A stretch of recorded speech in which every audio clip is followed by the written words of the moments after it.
Hello guys, welcome back again to another vlog.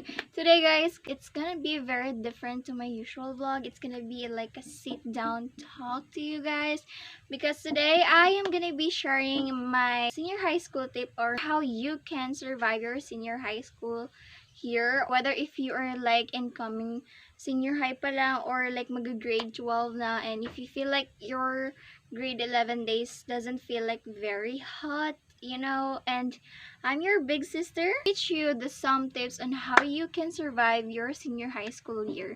So if you guys are interested, let's get on to the video. So guys, if you don't know where I studied my last senior high school year, it's from Notre Dame Siena College of Tacurong Incorporated. And if hindi pa kayo enroll guys, go on now. What are you waiting for? Enroll na kayo guys kasi I swear, I really had a good time in there. So, I made a list on how you guys can survive your senior high school year, which I list down all of it so para hindi ako mawala. So, we have 11 tips. So, another information about me, if what strand did I take? I took a strand of humanities and social sciences, but this tips is applicable for ABM and STEM students. So don't you guys worry because all of these tips is in generalized that I also wanting to apply in my college years. So now let's dig deeper on it. So the first on the list is do not go out every weekend. I know guys that we have that social life, but if you feel like you are burned out, tired, and you still have a submission to do next week, then you have to lock in order for you to get some energy before you can do your next task and para hindi ka na din mahuli sa next na projects nyo, something like that. Kasi you shouldn't be guys defining your weekend as a partying and all that stuff. You guys need just sometimes to rest for your weekends in order for you to be prepared even more and to get bawi from the sleep that you missed, something like that. So yeah, even just for once, just try it guys. Okay, so the next thing on the list, we have a learn to list down your school tasks. Guys, this is so freaking helpful for me para hindi ako ma-out of mind if what are the things that I need to submit within this day, next day, or next week, something like that. And I always bring a small notebook with me para doon ko lahat isusulat ng mga projects na isa-submit, ganyan, assignments, and all that stuff. So, if you guys haven't done this before, I highly recommend this, especially for those students na medyo makakalimutan. I also feel that sometimes. So, this is a very good tip for me or for us, guys. So, yeah, I highly recommend this. So, the next thing is, sorry guys if you hear a noise, that is my electric fan kasi it's so hot right now even though it's gloomy. So, let's now proceed on to the third tips, which is find a study method that works for you. You know guys, there's just a lot of study tips that we can find in TikTok, Instagram, or YouTube. And if you guys haven't done this before, I really suggest you to search up even more on what really works on you and just try it even for once. And if you feel like ganun talaga yung mag-work sa'yo, then you have to continue doing it because that will also help you to ace your exam, quizzes, or be an honor student. And for me, I usually use the Feynman technique and the blurting method, which really helps me a lot. So guys, you should be like finding that one talaga kasi senior highs is such a very exciting, fun, but when it comes to academics, you just really have to like be more deep about it, something like that. So yeah, go search up study technique that works for you, then practice even more. The next thing is join club organization. You guys know that really helps me a lot to make friends, improve my skill in based on the club that I joined, which is the sports club, the mentors club. So, ayun, if you guys haven't do this in last year of your senior high school, or if you are incoming senior high school pa lang, I highly recommend you to do this kasi it also helps you to make friends, improve your skills into the clubs that you are wanting to join, as what I have done in my previous school year, which is so freaking helpful for each student to connect, to improve skills, and just everything. Search up on your school on what club organization that you can join. The next is always be present on class. I know, guys, I said to myself that I shouldn't be being absent, guys, but there are days na talagang na super nagdalagnat ako, then I wasn't able to attend the class. So, ayun. But I still able to cope up with the lesson, which is good for me. But if you feel like you don't have necessary things to do, or hindi naman talaga masyadong malala yung sakit nyo, or like if you feel like tamad kayo, girl, do not be like that. Your attendance is such a must in your senior high school year. Like, even though you're not that really academically good, pero if you are always present on class, something like that, then that is such a great appreciation of your teachers, or parang big achievements for them, kasi that's what I observe, of course. So really try your best to be always in class, because that is so freaking important, you know. It also helps you to not miss out like school activities, although yes, we have the group chats, friends that we can ask on, but still we can't deny the fact of having the communication barrier, something like that. So in order for to be things clear, something like that, then you really have to try be present on class. So we have the next tip, which is learn to budget. Guys, this is so make me shocked, guys, especially no research day namin. Like na-mention sa amin na may statistician and we have to pay for it like 100 plus. So ayun, nalaman ko lang siya nung mayroon na kaming research, because I wasn't prepared and I don't have my ipon.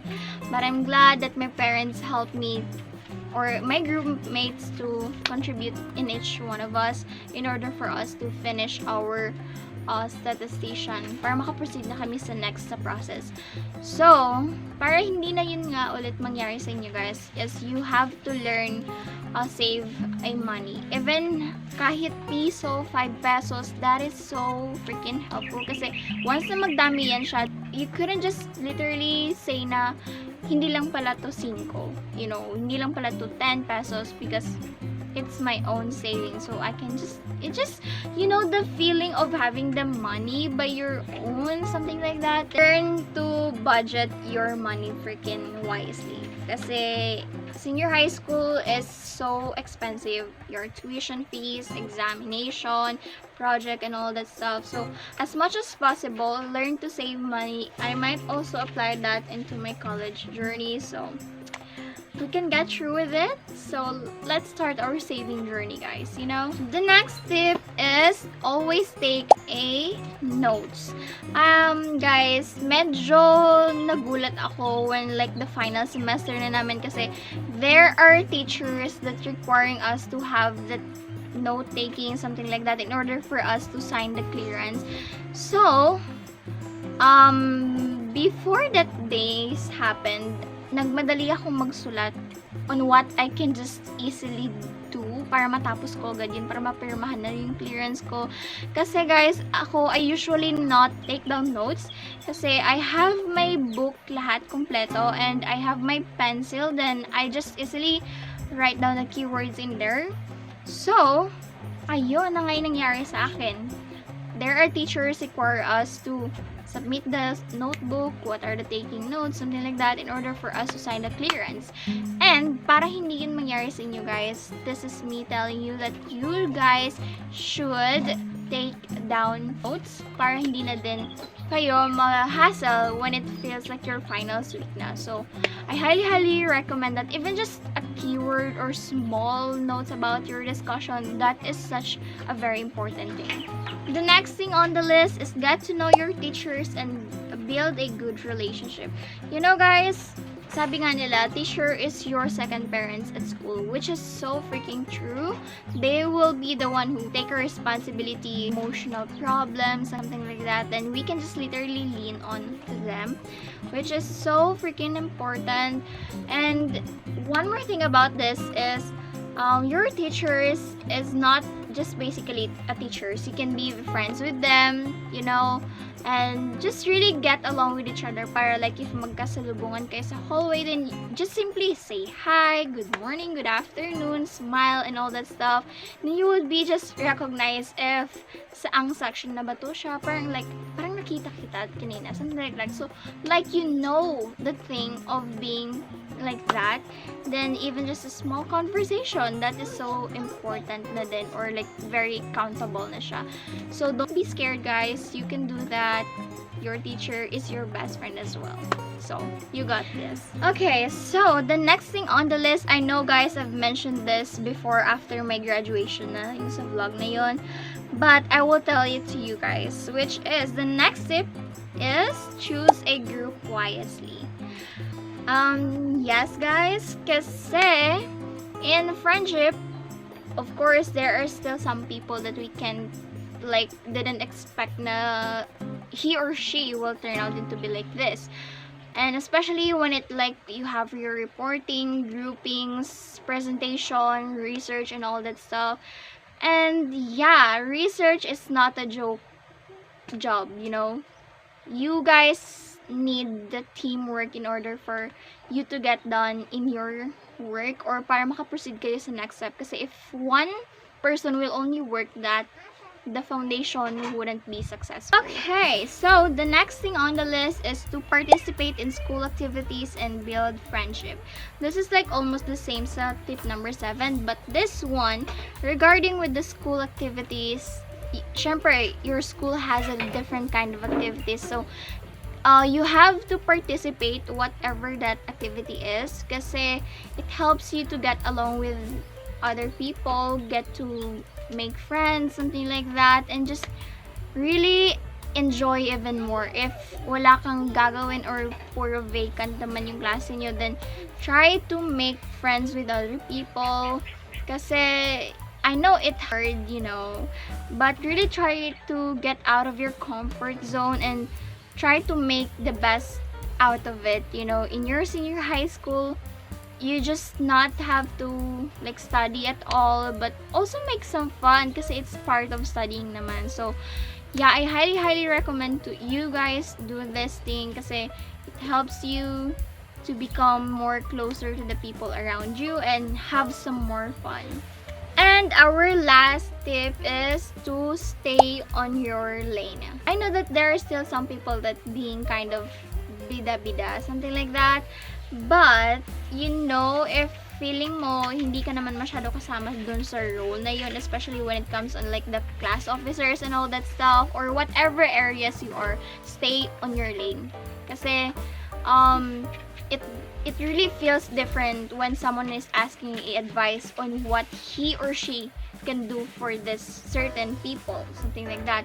And just really be on your area, you know. Never be that person who can be like, oh my gosh, I can do that as well, because you have to just enjoy your senior high school without having so much issues to create, so much mistakes to do, something like that, which is so freaking important in order for you to have that more good conduct. And that comes to the end of my senior high school tips. I hope you guys enjoyed this vlog, and remember that senior high school is fun, about studying and getting along with the other people, making friends and all that stuff, and just really enjoy your journey there kasi you're gonna miss your senior high school for real. Kahit hindi pa ako in my college, I already miss it. The people that I have during my senior year is just really different. So as much as possible, just really try your best to have fun, balance everything, your mental health, physical health, your studies, something like that, and everything, guys. And I wish you all luck into your senior high school journey, and if you feel lost, get back into this video and watch it for you to find more things for yourself, you know. And yeah, thank you guys so much for watching, and I hope you guys enjoyed this vlog. And if you did, make sure to like, subscribe, and comment down below, and I'll see you on to my next vlog. Bye.